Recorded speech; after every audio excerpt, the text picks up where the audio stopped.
하나님 말씀 사사기 17장 1절에서 13절까지 말씀입니다.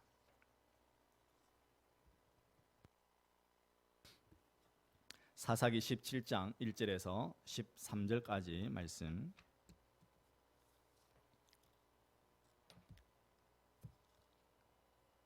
한 절씩 교도하겠습니다. 에브라임 산지에 미가라 이름하는 사람이 있더니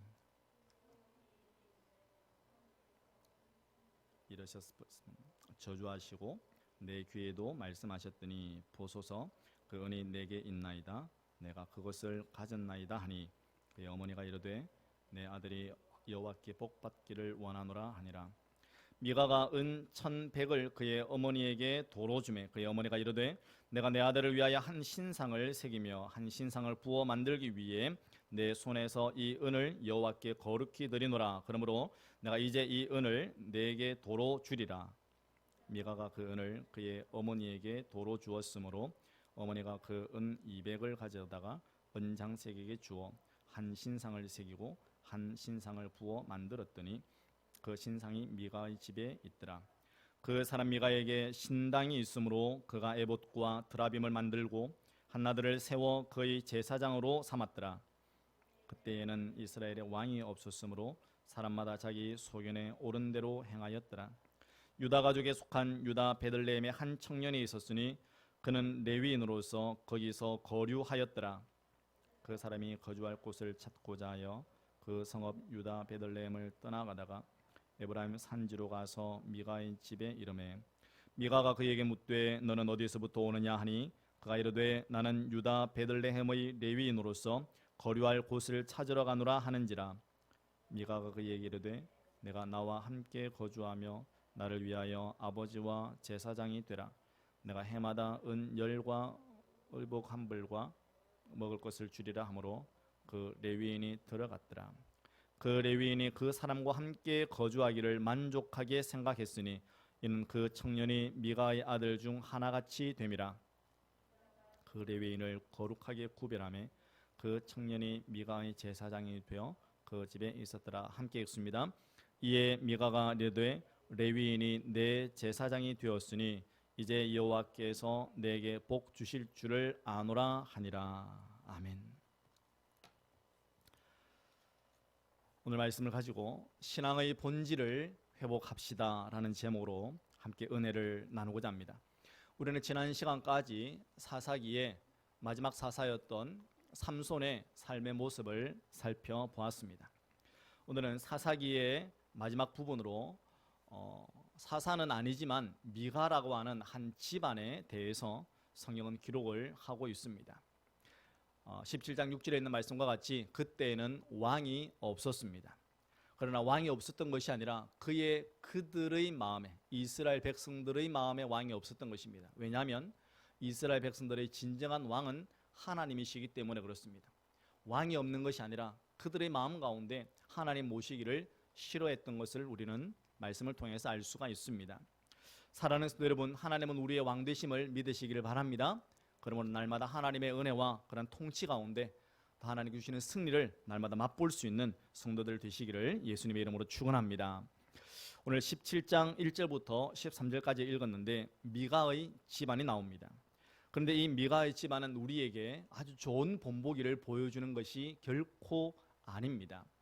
오히려 거울과 같은 말씀이 되어서 우리의 얼굴이 무엇이 묻었는지, 내 옷에 무엇이 잘못되었는지, 단추가 무엇이 잘못 끼워졌는지를 보게 하는, 나의 연약함을 보게 하고 나의 부족함을 보게 하고, 그리하여 해서 하나님께서 원하시는 모습으로 만들어가기 위하여서 우리에게 주시는 말씀이라고 할 수가 있습니다. 미가의 집안을 한마디로 표현한다면 종교 혼합주의로 가득 차 있는 집안이라고 할 수가 있습니다. 아주 전형적인 모습을 이 미가의 집안이 띠고 있습니다. 2절에 보시면 그의 어머니, 미가의 어머니가 등장을 합니다. 미가의 어머니가 은 1,103개를 잊어버렸습니다. 잊어버렸을 때에 이 어머니가 무엇을 하였는지 아십니까? 2절 중간에 보시면 어머니가 저주합니다. 은 1,100을 잃어버리셨으므로 저주하시고, 그래서 어머니에게 있어서 이 저주의 성품은 나중에 그대로 미가에게 전달이 됩니다. 그래서 오늘 우리는 이 신앙의 본질을 회복합시다라는 제목의 말씀으로 세 가지를 살펴보고자 합니다. 첫 번째 한번 따라하겠습니다. 실용주의 종교에서 하나님 중심의 신앙으로. 실용주의 종교에서 하나님 중심의 신앙으로. 이 미가의 집안에 대한 말씀을 1절부터 13절까지 살펴보았는데, 이 미가의 집안에 관심이 없는 게 있습니다. 무엇이 관심이 없는가? 진리에 관심이 없습니다.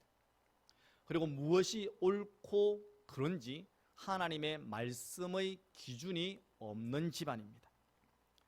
그들의 최대의 관심사는 오직 나에게 얼마나 유익한가. 이 미가의 어머니의 전형적인 모습이 그렇습니다.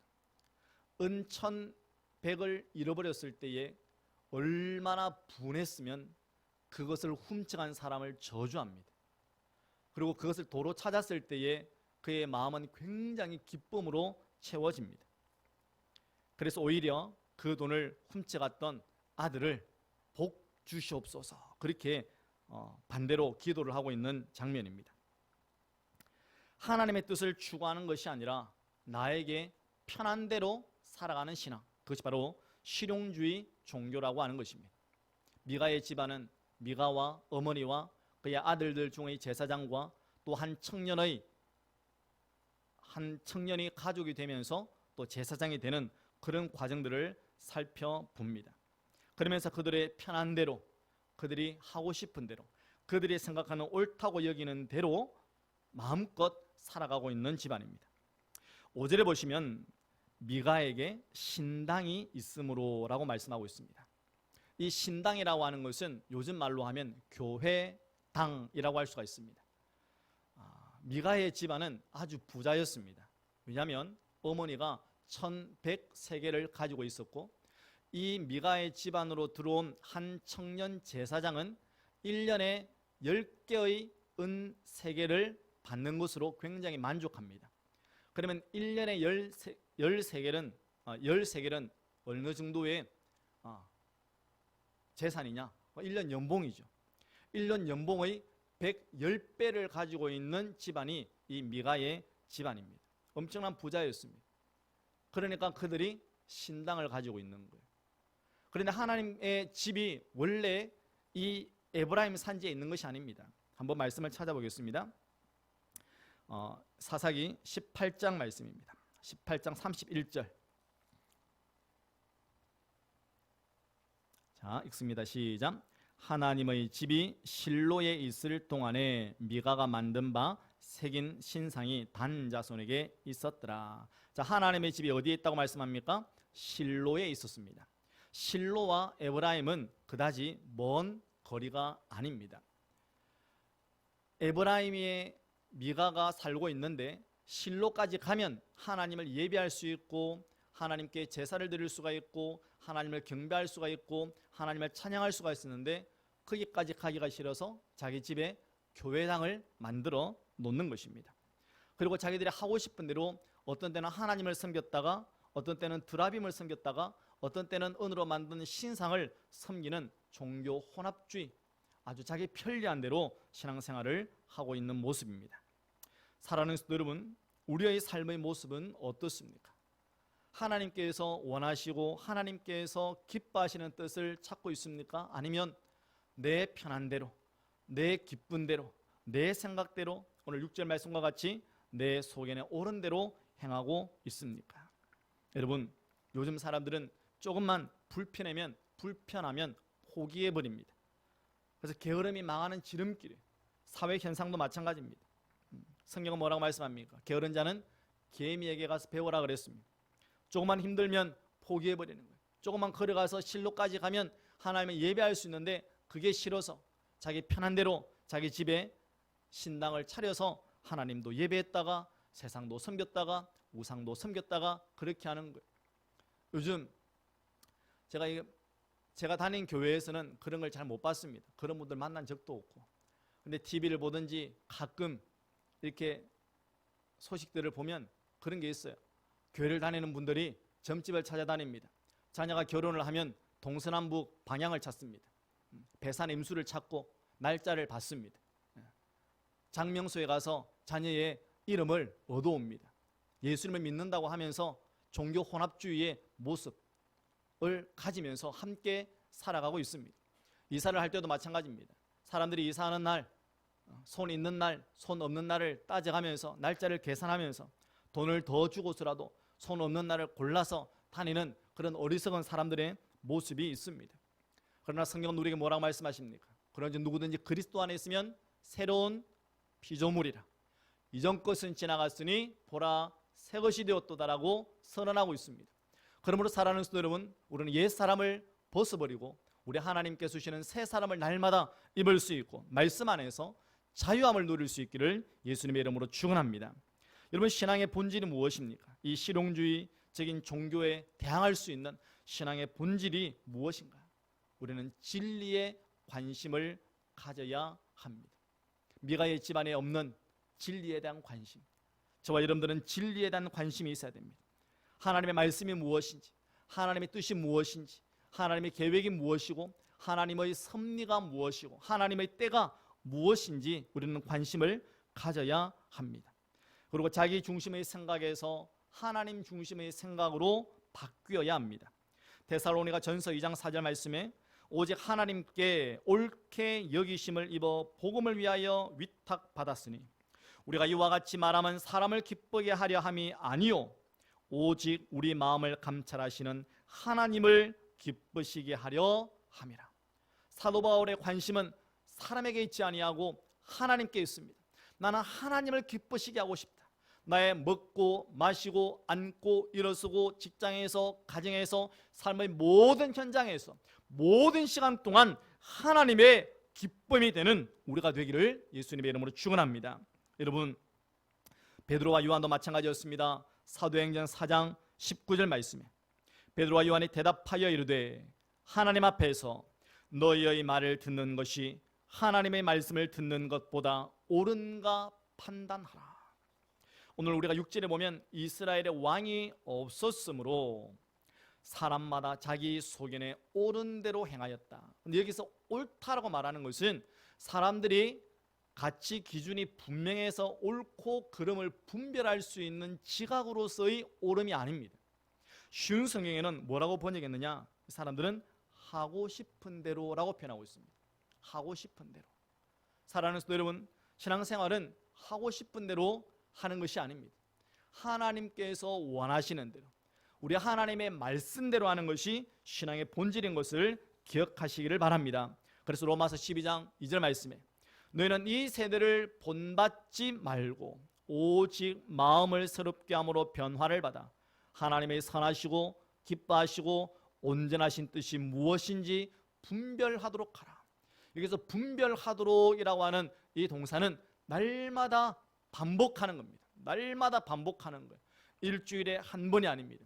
순간순간마다 이것이 하나님의 선하신 뜻인가? 이것이 하나님의 기뻐하시는 뜻인가? 이것이 하나님의 온전하신 뜻인가? 순간순간 우리는 분별하면서 살아가야 할 것입니다. 그리고 우리는 신앙의 불편함도 참을 수가 있어야 합니다. 조금 불편할 때에 조개 속에서 진주가 만들어지는 것입니다. 조금 힘들고 어렵더라도 불편해도 참고 인내하고 견디어서 승리하는 자가 되어야 됩니다. 그것이 실용주의적인 종교에 대항하여서 본질적인 하나님을 예배하는 예배 중심으로 나갈 수 있는 거예요. 시편 119편 71절 말씀에 고난당하는 것이 내게 뭐라 그랬습니까? 유익이라. 한번 따라 합시다. 고난당하는 것이 내게 유익이라. 여러분 동의하십니까? 그러나 결코 기다리기는 싫지 않습니까? 고난을 기다리는 사람이 누가 있겠습니까? 그러나 우리가 만약에 고난을 당한다면 그것 또한 하나님께서 우리에게 주시는 유익이라는 사실을 우리는 잊지 말아야 할 것입니다. 데살로니가 후서 1장 4절 말씀에 그러므로 너희가 견디고 있는 모든 박해와 환난 중에서 너희 인내와 믿음으로 말미암아 하나님의 여러 교회에서 우리가 친히 자랑하노라. 박해와 환난과 인내와 믿음 가운데서 싸워서 승리하는 교회를 우리 하나님은 찬양한다고 말씀하고 있습니다. 로마서 12장 11절에 부지런하여 게으르지 말고 열심을 품고 주님을 섬기라고 권면하고 있습니다. 사랑하는 성도 여러분, 우리는 내 편한대로, 내 편리대로 나에게 어떤 유익이 있는지에만 관심이 아니라 하나님께서 무엇을 원하시는지, 하나님의 뜻이 무엇인지 하나님 중심으로 조금 힘들고 어렵더라도, 역경이 있고 조금 불편하더라도 하나님의 뜻이라면 그것을 선택할 수 있고 그것으로 갈 수 있고 그것을 붙잡을 수 있는 은혜가 있기를 예수님의 이름으로 축원합니다. 때로는 예배드리는 것이 힘들 때가 있습니다. 때로는 성경 읽는 것이 불편할 때가 있습니다. 기도하는 것, 전도하고 봉사하는 것, 헌신하고 헌금 드리는 것 조금 힘들 수가 있습니다. 그러나 힘들더라도 할 때에 승리한다는 사실을 우리는 기억해야 합니다. 미가는 실로에 있는 하나님의 집까지 가기 싫어서 자기 집 마당에다가 신당을 채워놓고 하나님을 예배한다고 자기 중심적으로 실용주의적으로 신앙생활한 모습을 우리에게 보여주면서 우리는 진리에 관심을 가지는 하나님 중심의 신앙을 가지라고 우리에게 말씀하신다는 것을 기억하길 바랍니다. 두 번째는 따라하겠습니다. 기복주의 종교에서 다스리고 정복하는 신앙으로, 기복주의 신앙에서, 제가 서두에도 말씀을 드렸지만 미가의 어머니가 은 1,100개를 잊어버렸습니다. 누가 가져갔다 그랬습니까? 미가가 누굽니까? 이 어머니의 아들입니다. 아들이 돈을 훔쳤어요. 어머니의 돈을 훔쳤습니다.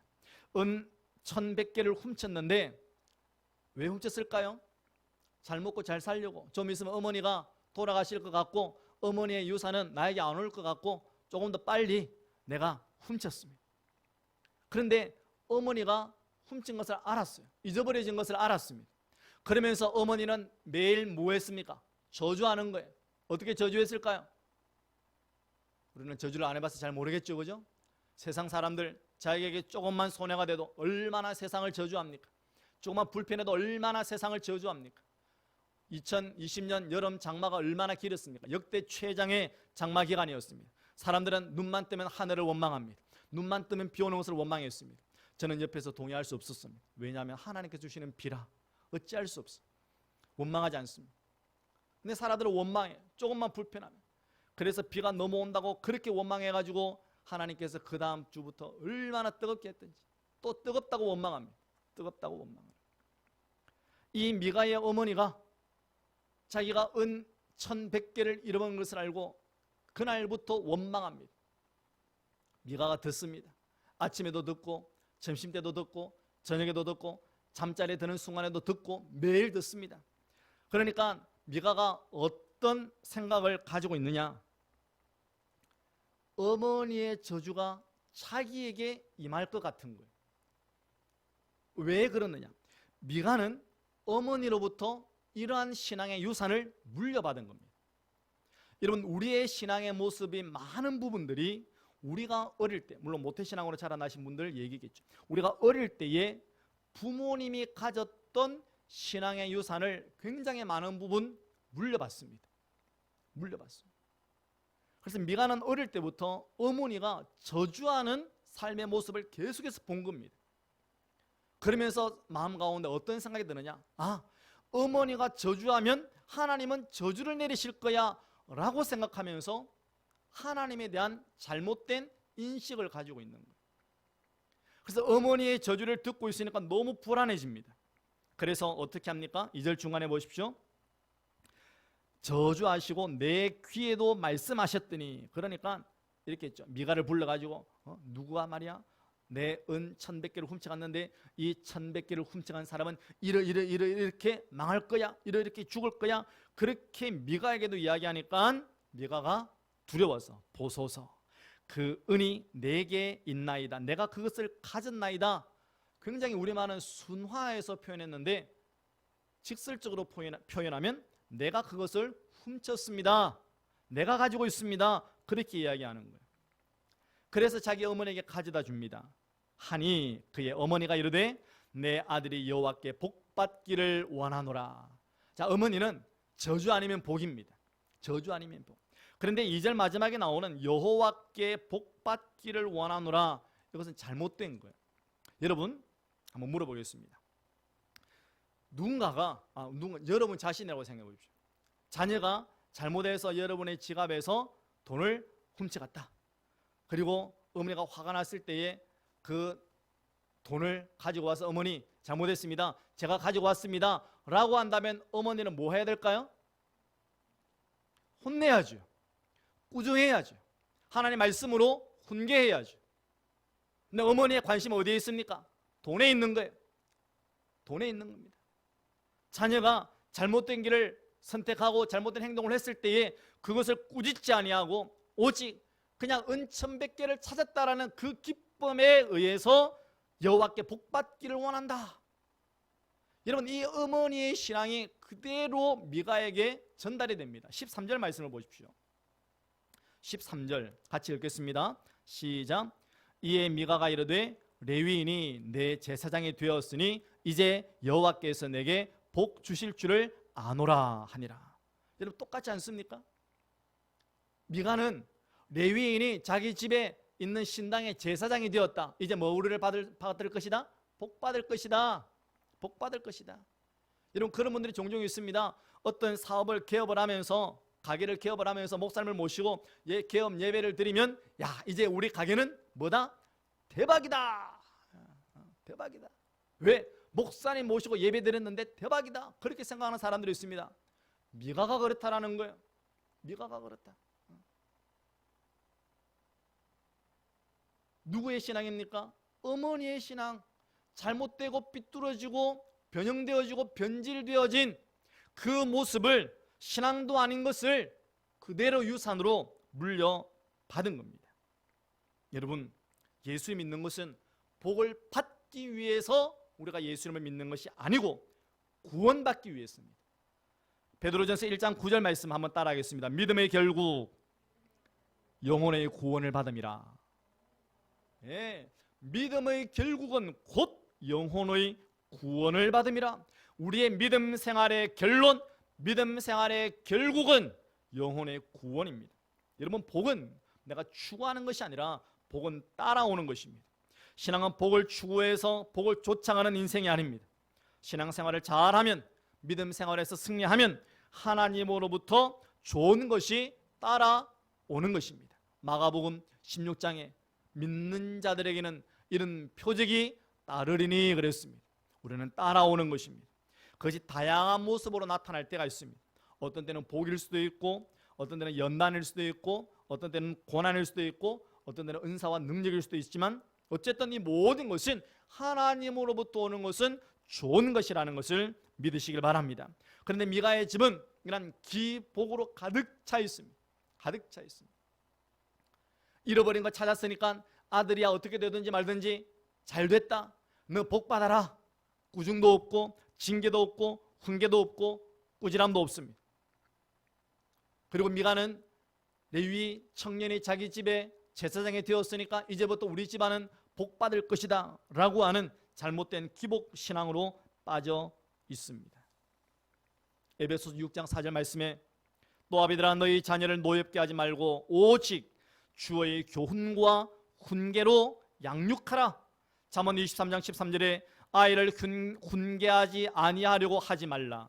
채찍으로 그를 때릴지라도 그가 죽지 아니하리라. 여기서 말하는 채찍은 회초리를 이야기합니다. 미가의 어머니는 잘못된 신앙의 모습을 미가에게 보여주었고, 닮지 말아야지 닮지 말아야지 하면서도 그대로 부모님의 어머니의 신앙을 닮아버린 겁니다. 또 어머니의 잘못된 모습이 있습니다. 자, 미가가 은 1100개를 훔쳤습니다. 어머니가 몇 개를 돌려받았습니까? 1100개를 다 돌려받죠. 3절 말씀을 보십시오. 미가가 은 1100을 그의 어머니에게 도로 주매 그의 어머니가 이르되 내가 내 아들을 위하여 한 신상을 새기며 한 신상을 부어 만들기 위해, 그 다음 뭡니까? 내 손으로 이 은을, 자, 이 은을 그러면 몇 개입니까? 1100개죠. 1100개를 어떻게? 여호와께 거룩히 드리노라. 물론 시작이 잘못되었습니다. 신상을 만든다 그랬어요. 그런데 어머니는 어떤 사람입니까? 나는 이 은을 1100개를 여호와께 거룩히 드리겠다라고 말을 합니다. 그런데 4절 말씀 보십시오. 미가가 그 은을 그의 어머니에게로 도로 주었으므로 어머니가 그 은 몇 개? 200을 가져다가 은장색에게 주어서 신상을 만들고 신상을 부어서 만들어서 그 신상을 미가의 집에 둡니다. 무슨 말입니까? 어머니는 제일 처음에는 1100개를 하나님께 드려야지 해놓고 나중에는 200개만 사용을 하는 겁니다. 마치 신약 성경에 나오는 아나니아와 삽비라의 모습과 같습니다. 바나바의 아름다운 섬김의 모습을 보고 그들도 밭을 팔아서 하나님께 드려야지라고 생각했는데 밭을 팔고 보니까 아까워요. 그러니까 반쯤 감추어 놓고 반만 가지고 와서 이것이 전부입니다라고 성령님을 속였습니다. 이 어머니의 모습이 그런 모습이에요. 1100개를 다 하나님께 거룩하게 드리겠다라고 말했다면 그렇게 헌신하고 그렇게 행동해야 되는데 그 1100개 가운데 200개만 나머지 900개는 남겨두었다라고 하는 것입니다. 사랑하는 성도 여러분, 우리는 종종 헌신할 때에 하나님께 주시는 첫 마음을 잘 알아야 합니다. 그래서 예전에 제가 대학을 다니면서 하나님의 음성을 듣는 법이라고 하는 그런 주제에 대해서 굉장히 많은 책을 읽어보았습니다. 그 대부분의 책 내용 가운데 공통적으로 등장하는 원리가 뭐냐면 하나님께서는 우리에게 첫 마음을 주시고 그 첫 마음이 하나님께 주시는 마음일 가능성이 굉장히 많다는 거예요. 근데 첫 마음에서부터 두 번째 마음이 생기기 시작합니다. 세 번째 마음이 생깁니다. 네 번째 마음이 생깁니다. 나중에는 마음이 사라집니다. 누구의 역사입니까? 마귀의 역사죠. 사탄의 역사입니다. 하나님께 내가 다 드리겠습니다. 아나니아와 삽비라와 같이 은 1100개를 드리겠습니다 라고 했지만 악한 영들이 세상이 점점 다가오니까 줄어들고 이것은 이래서 남겨두어야 되고 저것은 내 노후 준비를 위해서 남겨두어야 되고 이것은 내가 다른 데 쓰기 위해서 남겨두어야 되고 이것은 전세금 쓰기 위해서 남겨두어야 되고 하다가 나머지 한 10분의 1 정도만 가지고 와서 이것이 답니다 라고 할 때가 있습니다.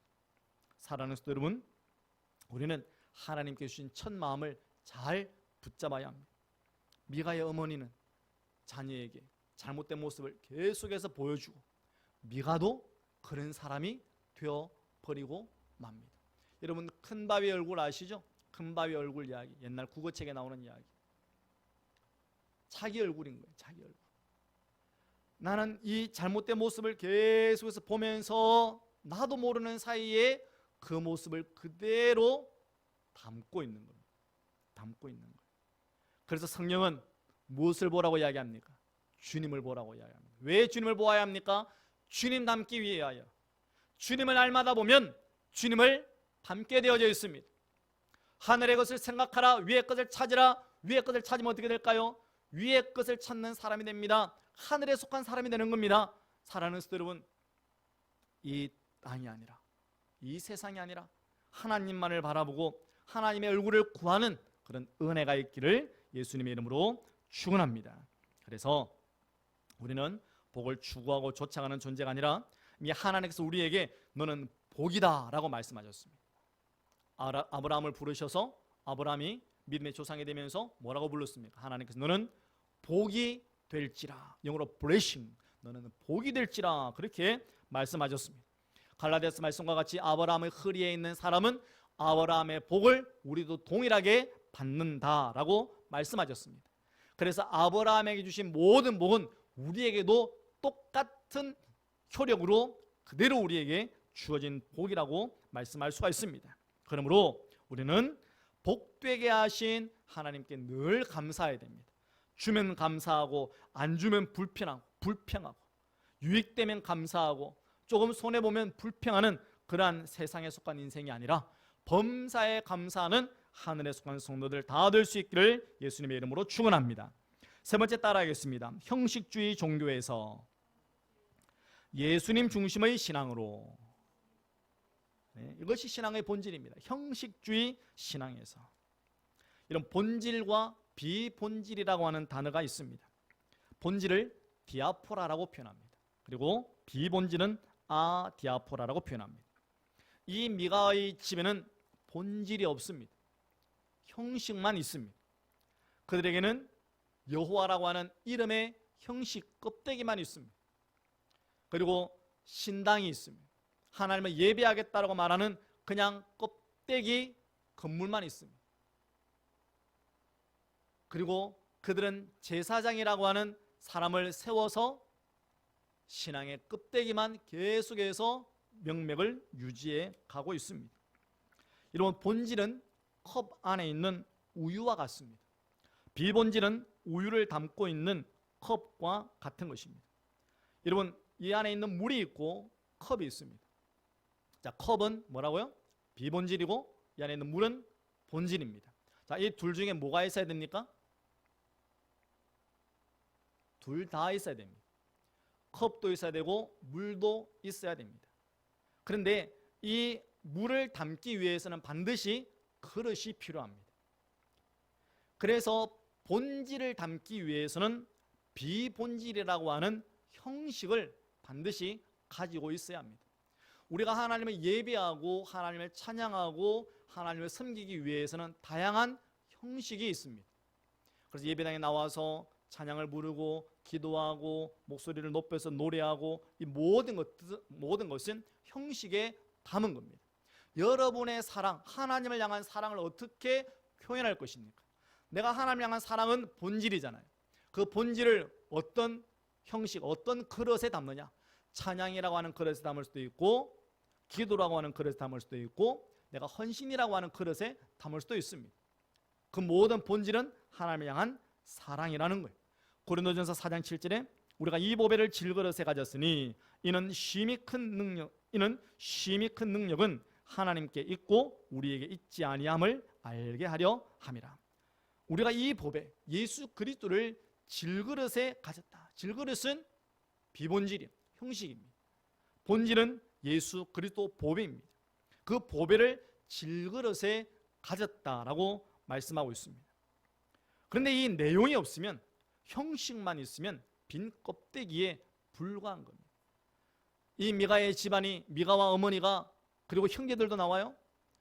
여호와의 이름을 부르지만 종교 혼합주의로 우상도 함께 섬기고 은을 부어서 새겨서 만든 것, 그리고 5절에 보시면 그 사람 미가에게 신당이 있으므로 그가 에봇과 드라빔을 만들고, 에봇이 뭡니까? 에봇은 대제사장들이 입는 옷입니다. 뭐 할 때? 하나님을 예배할 때에. 드라빔은 뭡니까? 우상입니다. 우상. 드라빔은 자기 집안을 지키는 신과 같은 거예요. 그러니까 가신이죠. 집을 지키는 신, 드라빔입니다. 그래서 야곱의 아내가 드라빔을 훔쳐 나왔을 때에 외삼촌 라반이 그것을 찾으려고 쫓아오는 겁니다. 자기 집안을 지키는 드라빔. 요즘 이 드라빔을 가지고 있는 사람들이 굉장히 많습니다. 어떤 집에 가면요, 그림을 그려 놓습니다. 달마 그림을 그려 놓습니다. 어떤 집에 가면 호랑이 그림을 그려 놓습니다. 어떤 집에 가면 나무를 딱 심어 놓고 이것이 신이라고 말하는 사람들이 있습니다. 예전에 중국동에 우리 교회가 있을 때 교회 올라가는 그 1층 입구에 나무가 한 그루 있었습니다. 나무가 너무 잘 자라는 거예요. 나무가 너무 잘 자라가지고 교회 간판을 가렸습니다. 그래서 어떻게 했을까요? 교회 간판을 가리니까 나무를 잘라버렸어요. 그러니까 주인집에서 와서 난리가 난 거예요. 이 나무가 우리 집을 지켜주는 나무인데 잘랐다고. 그래서 저는 안 잘랐거든요, 솔직히. 같이 있는 분이 잘라가지고 저한테 이야기하면 나는 안 잘랐는데요. 아무런 의미가 없는 것들. 부적을 가지고 다니고, 차를 사면 거기다가 고사를 지내고 나름대로의 드라빔을 가지고 있는 거예요. 신앙생활 하면서도 에봇과 드라빔이 어떻게 같이 있을 수가 있습니까? 하나님을 예배하고 세상을 예배하는 것이 어떻게 같이 존재할 수가 있습니까? 이게 형식주의예요. 형식주의. 내가 예배 공간에 앉아서 찬양한다고 말은 하지만 내 생각은 온통 세상에 있고, 내가 성경을 읽는다고 하지만 내 귀는 다른 데가 있고, 같이 있는 거예요. 이 에봇과 드라빔이 같이 있을 수 없는데 같이 있는 겁니다. 여러분, 바닷가에서 조개를 캤을 때에 껍데기만 있고 그 안에 아무 조개가 없다면 무슨 유익이 있고 무슨 소용이 있습니까? 우리는 안디옥 교회와 같은 교회가 되어야 됩니다. 사도행전에 안디옥 교회는 이방인의 첫 번째 교회였습니다. 안디옥 교회 사람들을 향하여서 그리스도인이라고 처음으로 별명이 붙여진 교회였습니다. 안디옥 교회는 비록 작은 개척 교회였지만 그 교회는 강한 군대와 같은 교회였습니다. 본질로 가득 찬 교회였습니다. 생명이 있는 교회였습니다. 요한계시록 3장 7절에서 13절까지에는 빌라델비아 교회가 나옵니다. 빌라델비아 교회는 마치 안디옥 교회와 같았습니다. 작은 교회였습니다. 개척 교회와 같았습니다. 성도도 얼마 되지 않았습니다. 그런데 성경은 뭐라고 말씀합니까? 내가 작은 능력으로 칭찬을 받은 교회였습니다. 그 다음 나오는 7번째 교회, 라오디게아 교회. 사도행 요한계시록 3장 14절 이하에 라오디게아 교회의 모습은 큰 교회였습니다. 어마어마했습니다. 부자였습니다. 2000년 전에 부자라는 소리를 들을 만큼 교회가 그랬습니다. 예수님의 눈에는 그렇게 보이지 않았습니다. 곤고하고 가련하고 가난하고 눈멀고 벌거벗은 교회라고 예수님은 책망하셨습니다. 책망하셨어요. 사랑하는 성도 여러분, 우리의 신앙의 모습은 형식이 아니라 그 본질을 추구하고 본질을 붙잡아야 됩니다. 본질이 있어야 되는 거예요. 본질이 있을 때에 그 형식이 유익한 것입니다. 유익한 거예요. 신앙은 외식과 형식이 아니라 본질이 있고 핵심이 있을 때에 가치가 있고 빛이 나는 것입니다. 여러분, 우리 신앙의 본질이 무엇입니까? 우리는 예수님의 본질이고 십자가가 핵심이라는 사실을 기억해야 합니다. 예수님의 이름에 능력이 있고 예수님의 이름에 승리가 있습니다. 예수 이름에 소망이 있고 예수 이름에 기쁨이 있습니다. 여러분, 우리는 몇 년 전에 TV에 어떤 사람의 이름이 수도 없이 나오는 것을 들었습니다. 그리고 지금은 아침부터 저녁까지 수도 없이 코로나19에 대해서, 바이러스에 대해서 거의 1년 가까이 듣고 있습니다. 그러나 이때에 우리의 영혼을 채우고 우리의 입술을 채우고 우리의 마음을 채우고 우리의 생각을 채우고 우리의 시간을 채워야 될 것은 오직 예수 그리스도라는 것을 믿으시길 바랍니다. 시편 기자의 고백과 같이 나의 입술의 모든 말과 나의 마음의 묵상이 주님께 연락되기를 원합니다. 나의 입술의 모든 말과 나의 마음의 묵상이, 여러분, 무엇을 말하였고 무엇을 묵상하였습니까? 시편 기자와 같이 하나님께 상달되고 하나님께 연락될 수 있는 입술의 말과 마음의 묵상이 되어지기를 예수님의 이름으로 축원합니다. 여러분, 십자가의 구원이 있고 십자가의 생명이 있습니다. 십자가의 사랑이 있고 십자가의 위로가 있습니다. 이것이 핵심이고 이것이 복음이라는 거예요. 이것이 우리를 살렸습니다. 이것이 우리를 하나님의 자녀가 되게 만들었다는 사실입니다. 이것이 신앙의 본질입니다. 우리는 이번 한 주간 예수님의 이름을 부르며 예수님의 이름을 찬양하며 예수님의 이름을 여러분들이 서 있는 곳에서 예배할 수 있기를 바랍니다. 미가의 가정의 모습은 우리에게 거울처럼 나의 모습을 보게 하시고 예언과 같이 우리를 깨우치기 위하여 주신 말씀이에요. 고린도전서 10장 11절 말씀에 그들에게 일어난 이런 일은 본보기가 되고 또한 말세를 만난 우리를 깨우치기 위하여 기록하였느니라. 쉬운 성경에는 이렇게 말씀하고 있습니다. 이 모든 일들은 우리 조상들에게 본보기로 일어난 일들이며 세상의 종말이 다가오는 시대에 살고 있는 우리에게 경고를 하기 위해 기록되었다라고 말씀합니다. 경고하시는 거예요. 미가의 가정의 모습은 우리에게 없습니까? 경고하고 있습니다. 종교 혼합주의에 빠져있는 우리의 삶의 모습, 조국 교회의 모습을 회개하고 우리의 삶을 더욱더 정결하게 하고 주님의 십자가의 보혈로 깨끗하게 씻어서 신앙의 본질, 하나님과의 사랑의 관계를 회복할 수 있는 우리 모두가 될 수 있기를 예수님의 이름으로 축원합니다.